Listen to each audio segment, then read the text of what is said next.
could you explain to us what is Sunnah, what does it mean, and how many types of Sunnah are there?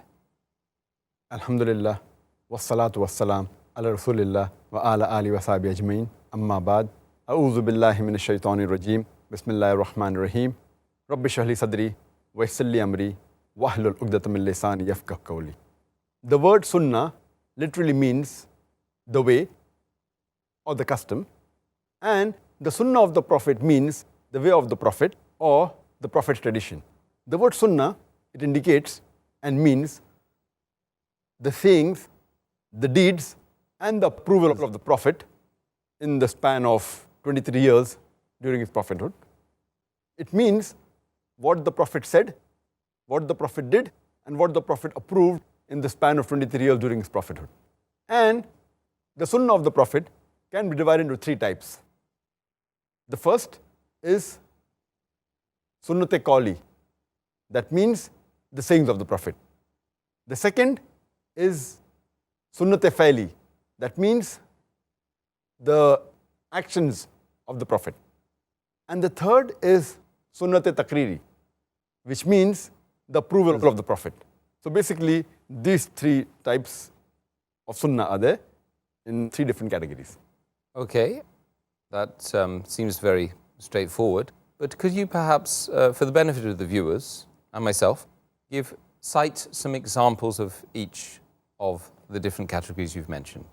The example of the first type of Sunnah, that's Sunnat-e Qawli, the sayings of the Prophet.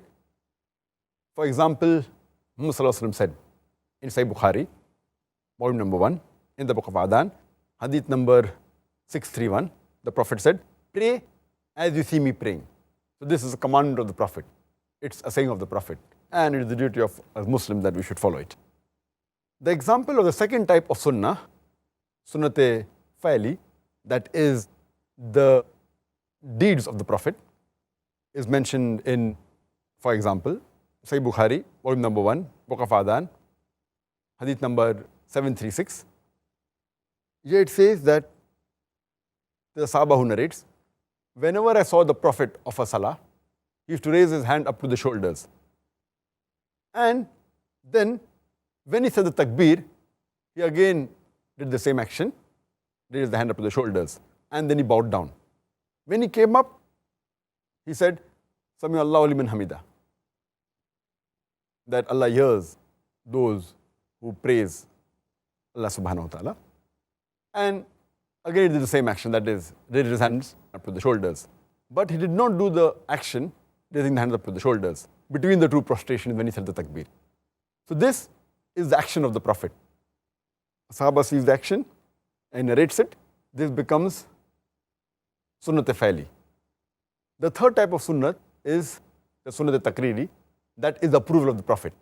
And the example is given in Sunan Abu Dawud, volume number 1, in the book of Salah, hadith number 1262, where once the Prophet, he prayed the Fajr Salah, he leads the Fajr Salah in the congregation, and after the Salah is over, he sees a man, after Salah, he gets up and he offers 2 rakat Salah. So the Prophet says, the Fajr Salah is only of 2 rakat, indicating, why did you offer 2 rakat again? So he said that I did not offer the 2 Sunnat Salah before Fajr, Farz. That's the reason I'm offering it now. And the Prophet kept silent. Now, because the Prophet was silent, it gives the indication that he approved it. Because if something is wrong, it's the duty of the Prophet to correct it. So because he kept silent, it gives an approval. So this comes in the third category of Sunnah, that Sunnat-e Takriri, approval of the Prophet. In these three types of Sunnah, if all the hadiths are authentic, all the hadiths are sahih, the Sunnah that carries the maximum weight is Sunnat-e Qawli, that is the sayings of the Prophet. Because that is the general ruling. Because if a Prophet says something, or if the Prophet commands something, it means he has done it intentionally and with a purpose. That is the highest degree amongst the three. The next is Sunnat-e Fa'li, that is the action of the Prophet. So what the Prophet did, maybe a Sahaba saw it and narrates it. But there can be occasions where a prophet did certain things out of necessity, which may not be the normal norm. Therefore, the action of the prophet carries less weight than the sayings of the prophet. Saying is with consciousness, and that is the general ruling. And if there is a difference between the saying and the action of the prophet, the saying of the prophet carries more weight. Because maybe the action was done out of some reason or out of some purpose, which the person who is seeing it, he may not be aware of it. And we'll have such examples. I'll give some examples in future, inshallah, in this episode.